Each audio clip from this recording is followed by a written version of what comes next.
সত্যি বন্ধুরা, আজকে আমরা ছবি দেখে ছড়া বানানো শিখব। চলো তাহলে শুরু করি।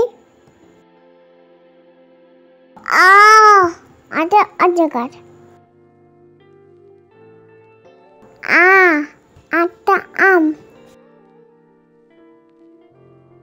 হাসিতে ইঁদুর। দীর্ঘতে ঈগল। হাসাতে উট। দীর্ঘতে উষা।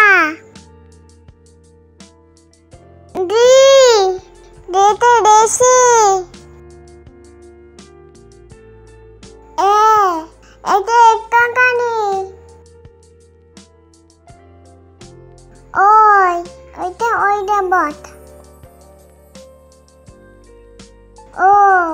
ওটা ওর। ওটা ঔষধ।